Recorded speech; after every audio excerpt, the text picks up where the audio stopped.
Nesse toque de sino, junta as mãos, engaixou, palma com palma, faça uma reverência. Volta lentamente da reverência. A gente diz que a gente tem pressa em reverenciar e não tem tanta pressa em sair da reverência, porque lembrando que a gente está reverenciando não é uma imagem fora de nós, mas é esse ser desperto em nós.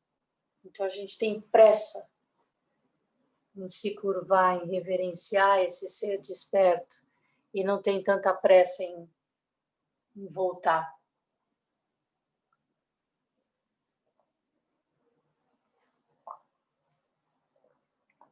Então, boa noite, vamos seguir a leitura. Está chegando no fim do livro, acho que tem mais 4 capítulos só. E hoje vamos seguir no capítulo 78. 2000 mantos cor de açafrão. Certa tarde, enquanto Buda estava praticando meditação, caminhando ao longo da encosta da montanha, 2 bhikkhus chegaram carregando o venerável Devadatta sobre uma padiola. A sua saúde havia se debilitado há vários anos e agora, na hora da morte, ele desejava ver Buda. Tinha apenas 6 discípulos remanescentes, tendo perdido até mesmo seus maiores patrocinadores nos anos anteriores. Seu companheiro mais próximo, o venerável Kokalita, morrera anos antes devido a uma doença de pele incomum. Nos anos finais de Devadatta em Kayasissa, ele havia ficado muitos anos sozinho, examinando suas atitudes. Quando Buda foi informado que o venerável Devadatta tinha o desejo de encontrá-lo, ele retornou logo para sua choupana a fim de recebê-lo. O velho monge estava fraco demais para sentar-se e mal tinha forças para falar. Ele olhou para Buda e, com grande dor, juntou as palmas das mãos e disse: "Tome um refúgio no Buda." Siddhartha gentilmente colocou sua mão na testa de Devadatta. Naquele entardecer, ele faleceu. Era verão, e os céus ficavam claros e azuis. Buda estava se preparando para partir em uma jornada, quando o mensageiro do rei Ajatasattu chegou. Era Vassakara, o ministro de Assuntos Exteriores do rei. Ele havia sido requisitado para informar a Buda acerca da intenção real de enviar seu exército para conquistar Vaji, um país ao norte do Ganga. Antes de lançar seu ataque, ele queria saber o que Buda pensava dos seus planos. Venerável Ananda também estava presente, de pé atrás de Buda, abanando-o. Buda virou-se e perguntou: "Venerável Ananda, você ouviu falar se o povo de Vaji ainda se reúne ou não regularmente em grande número para discutir política?" Ananda respondeu: "Senhor, ouvi dizer que o povo de Vaji frequentemente se reúne em grandes multidões a fim de debater a situação política." "Então Vaji ainda prospera, Ananda? E diga-me, você sabe se eles ainda demonstram ou não um espírito de cooperação e unidade durante tais assembleias?" "Senhor, ouvi dizer que eles desfrutam de grande cooperação e unidade." "Bem, então, Vaji ainda prospera." "Ananda, o povo de Vaji ainda respeita e segue as leis promulgadas em seu reino?" "Senhor, ouvi dizer que eles respeitam e seguem todas as leis." "Então é certo que Vaji ainda prospera." "Ananda, o povo de Vaji respeita e ouve suas dignas lideranças?" "Senhor, ouvi dizer que o povo de Vaji respeita e ouve os seus vitoriosos líderes." Então é certo que o país deles ainda prospera.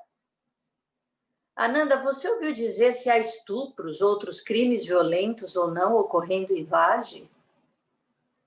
Senhor, quase não há estupros ou outros crimes violentos no país deles. Então Vaji continua a prosperar. Ananda, você ouviu dizer se o povo de Vaji ainda protege e mantém as relíquias dos seus ancestrais ou não? Senhor, é dito que eles protegem e mantêm as relíquias dos seus ancestrais. Então, Vaji ainda prospera. Você ouviu dizer se o povo de Vaji respeita, faz ofertas e estuda com professores espirituais que alcançaram o caminho? Senhor, eles continuam a respeitar, a fazer ofertas e estudar com professores espirituais que alcançaram o caminho. Então é certo que Vaji ainda prospera. Ananda, algum tempo atrás, o Tathagata teve a oportunidade de falar com os líderes de Vaji sobre as 7 práticas que fazem um país prosperar. Elas foram denominadas as 7 práticas da não regressão. Elas incluem reunir-se em conjunto para dialogar, desenvolver a cooperação e a unidade, respeitar as leis que tenham sido editadas, respeitar e seguir os líderes virtuosos, refrear estupros e outros crimes violentos, proteger as relíquias ancestrais e respeitar os professores que tenham encontrado no caminho. Como o povo de Vaji continua a observar estas 7 práticas, é certo que o país deles ainda prospera. Por causa disso, Tathagata acredita que seria impossível para Magadha derrotar Vaji. O ministro Vassakara falou: Senhor, se o povo de Vaji observasse somente uma destas 7 práticas, o país deles já prosperaria.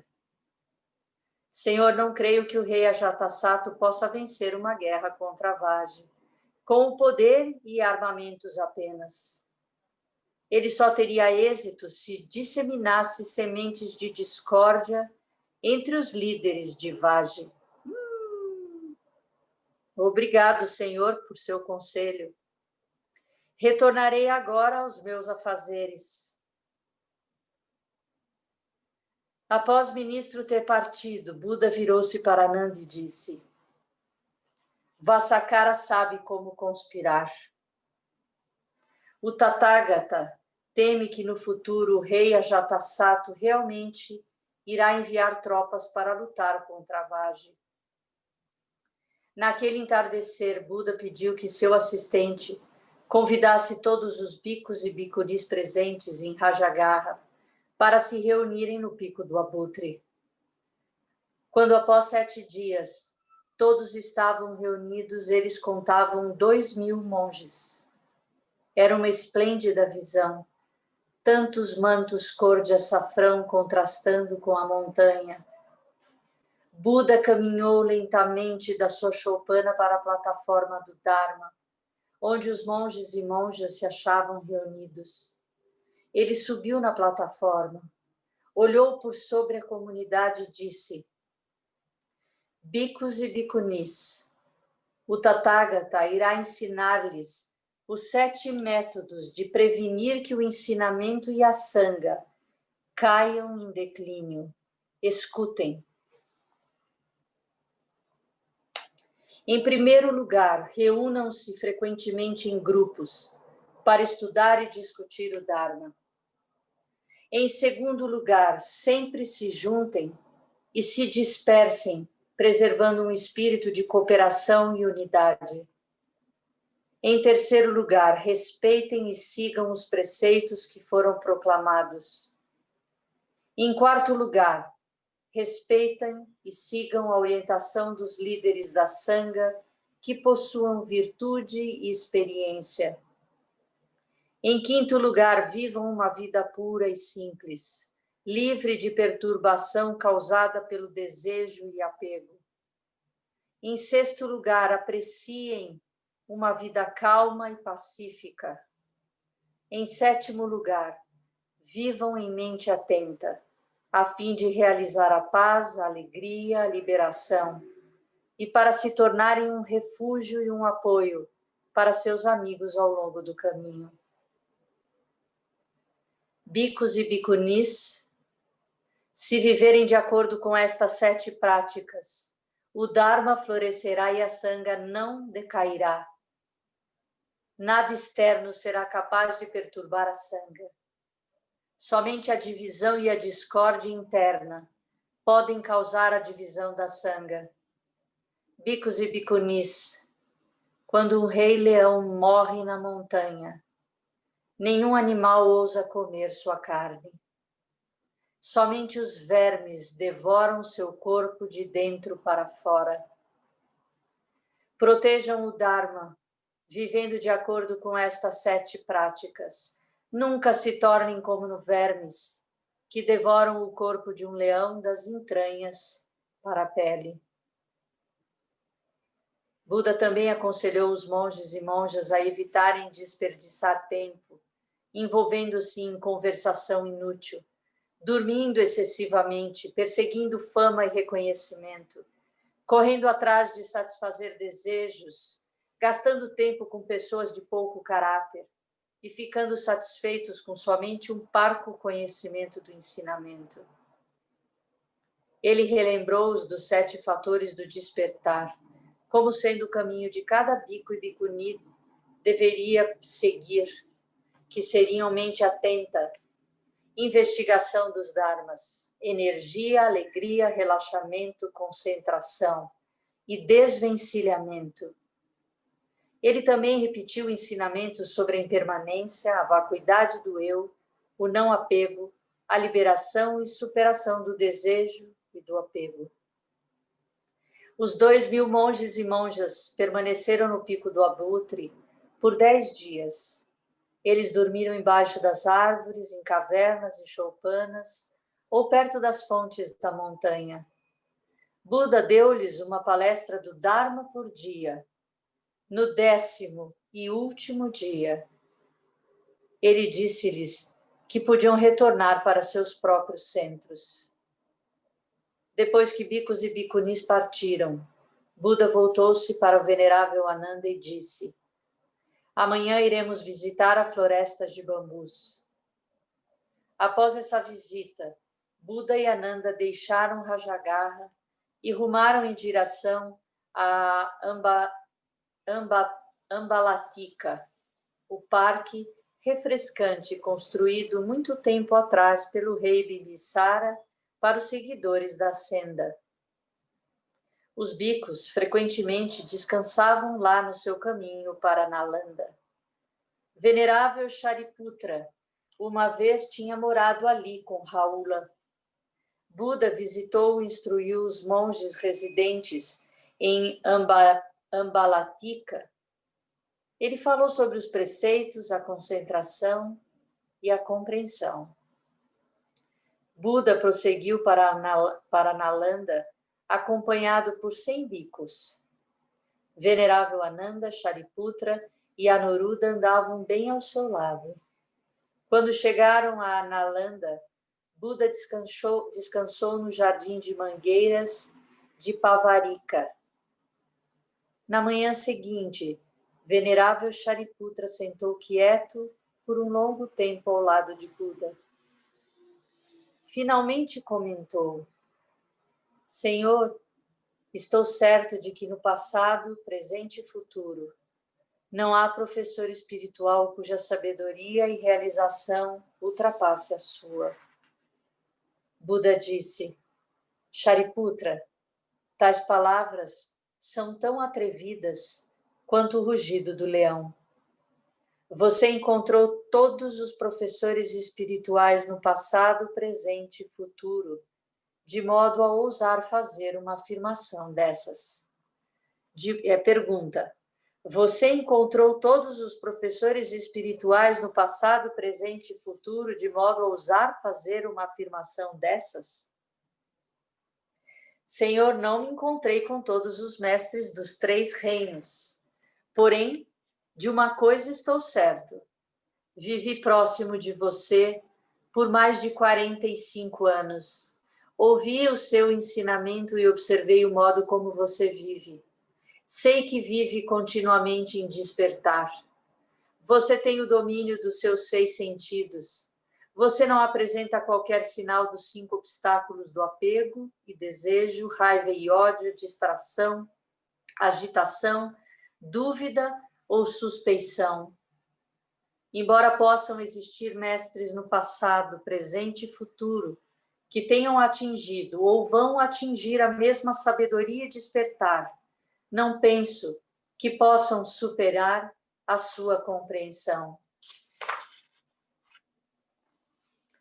Em Nalanda, Buda ensinou mais aos bhikkhus acerca dos preceitos da concentração e da compreensão. Ele então voltou para Pataligama, onde foi bem recebido por multidões de bhikkhus e discípulos leigos. Ofereceram-lhe alimentação e água, após o que ele proferiu uma palestra do Dharma. Na manhã seguinte, venerável Shariputra recebeu notícias de que sua mãe estava muito doente. Ela tinha mais de 100 anos de idade. Ele pediu permissão para ir visitá-la e Buda aceitou. Shariputra inclinou-se 3 vezes para ele e então partiu para Nala, juntamente com o novato Kunda. Assim que Buda e os bhikkhus passaram através dos portões da cidade de Pataligama, eles foram encontrados por 2 oficiais de Magadha, chamados Sunita e Vassaka. Eles tinham sido enviados pelo rei Ajatasattu para transformar Pataligama numa cidade maior. Eles disseram a Buda: nós planejamos renomear o portão pelo qual você acaba de passar de Portão Gautama. Permita-nos acompanhá-lo até o Portão das Barcas. Nós o denominaremos de Porto de Barcas Gautama. O Ganga estava tão cheio com as chuvas recentes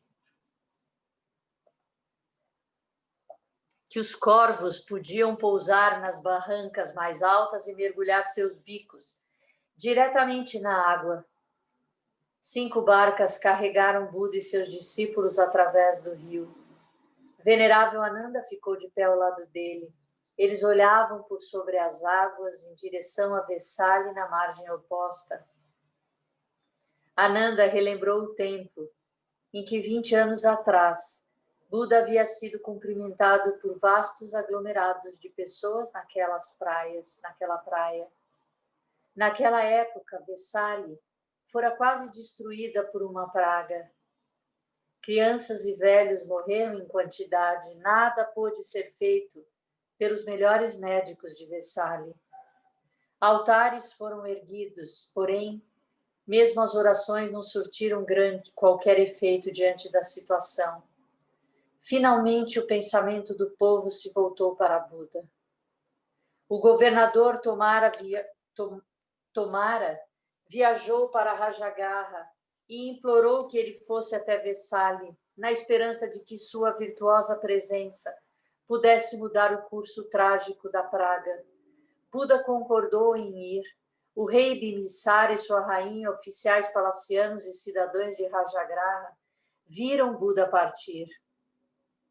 Quando chegou a Vesali de barco, encontrou a praia repleta de pessoas com altares, bandeiras e flores para recepcioná-lo como se ele fosse um salvador. Os aplausos do povo estremeciam o ar.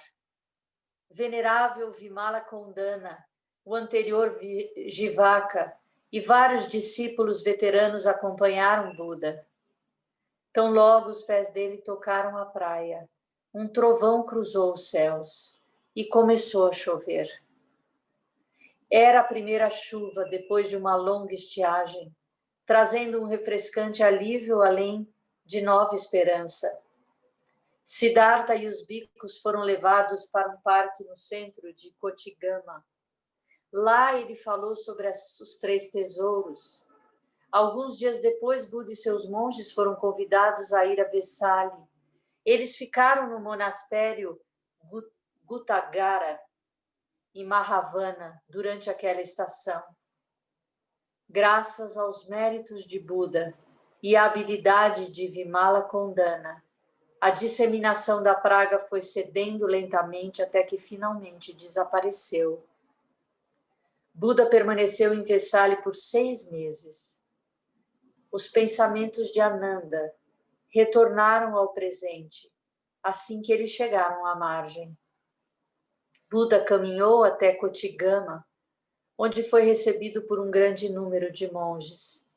Ele falou sobre os 4 estabelecimentos da mente atenta, os preceitos, a concentração e a compreensão. Após passar vários dias em Kotigama, ele se dirigiu a Nadika.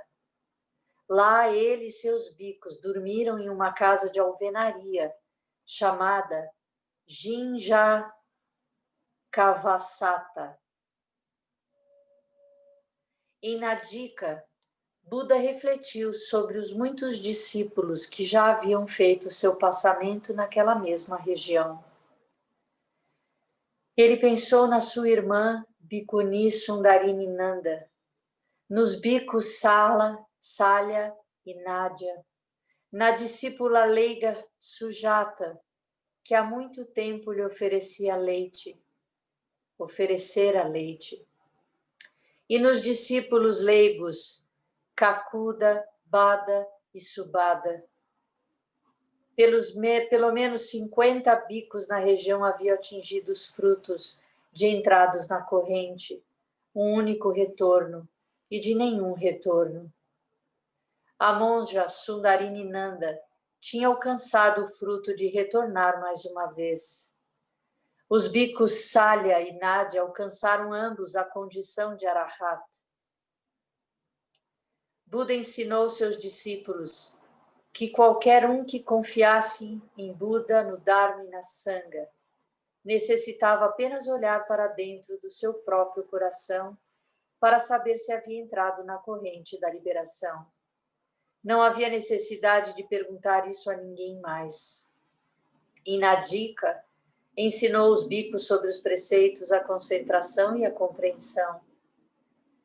Ele caminhou até Vesali, onde descansou no jardim de mangueiras de Ambapali. Lá falou sobre a contemplação do corpo, dos sentimentos, da mente e dos objetos da mente. Quando Ambapali ouviu que Buda estava residindo no Jardim das Mangueiras, foi logo visitá-lo. Ela convidou a ele e seus monges para uma refeição, após a qual pediu para ser ordenada como uma bhikkhuni e foi aceita na sangha das monjas.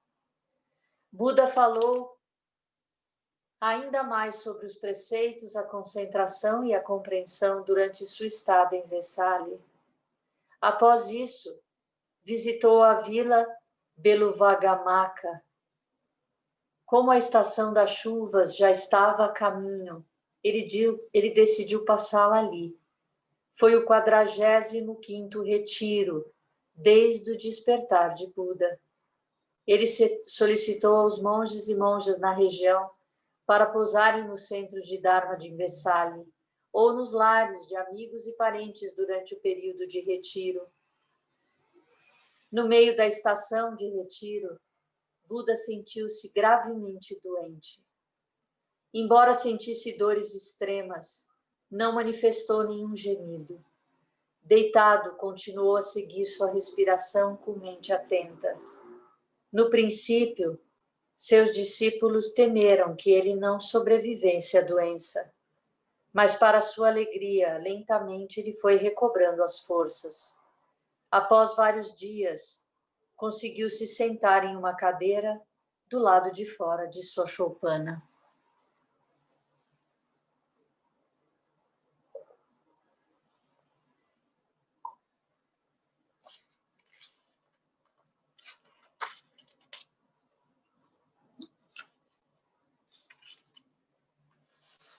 O nome do capítulo: 2000 mantos Couro de açafrão. É bonita essa imagem, não sei se vocês fizeram quando eu li, eu fiz na hora que eu estava lendo a imagem desses 2.000 mantos na montanha.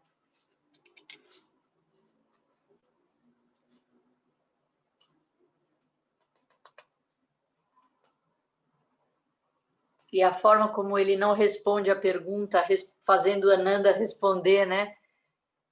Quando é bonito, né? A fala da pergunta do general e a forma como ele responde, né? Fazendo Ananda trazer os aspectos positivos, né?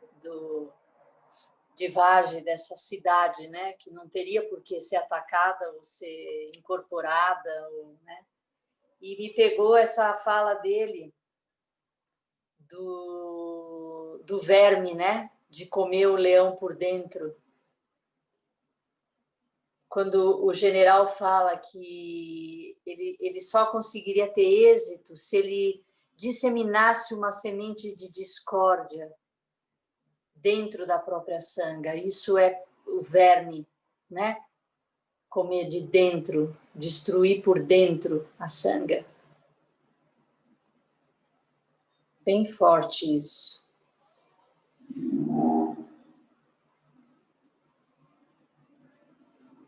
É uma boa reflexão, né?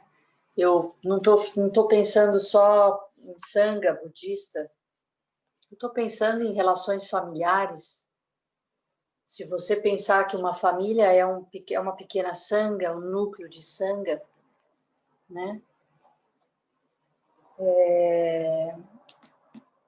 E como essas falazinhas, né?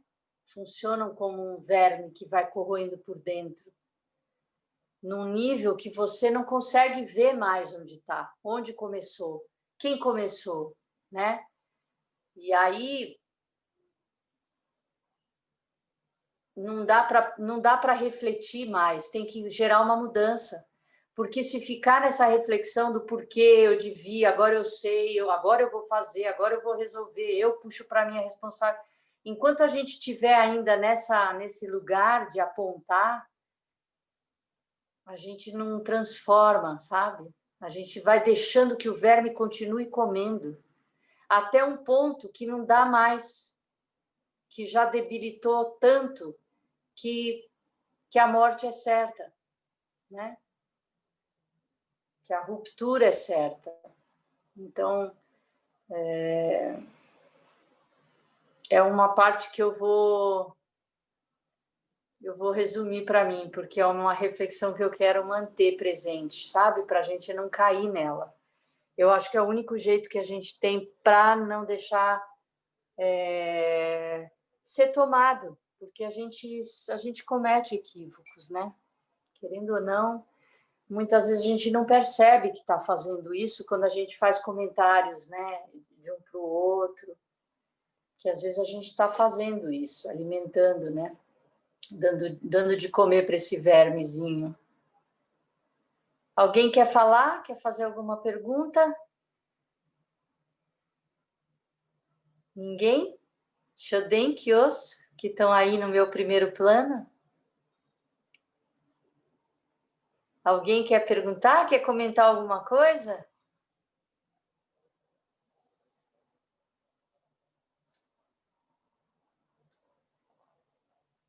Então tá bom, espero que o compromisso de silêncio de cada uma e cada um de vocês seja para observar esse ponto, né? Quer Só falar? não, é que no final da história de hoje, ele transpõe o rio, né? Ele atravessa o rio. Isso também é um símbolo, né, que a vida dele está terminando, né? Pelo menos na história está terminando. Ele atravessa para o outro lado do rio. Nesse outro lado do rio que ele fica doente, né? Ele vai se recuperar, mas é a travessia do rio que a gente precisa fazer. O rio é sempre esse símbolo de passagem para algum outro lugar que é novo, né? O que é diferente, né? Que é desconhecido, né? Que é desconhecido, né? Você vê que ele vem trazendo essa questão, né, das pessoas que já foram morrendo, mais jovens até do que ele, né? Que já É. está preparando para trazer esse assunto, né? Faltam 3 capítulos só para acabar o livro. É. Muito bom. Mais alguém? Então vamos encerrar? Então vamos lá, as mãos se engaixou, palma com palma. Que os méritos de nossa prática se estendam a todos os seres e que possamos nos tornar o caminho iluminado.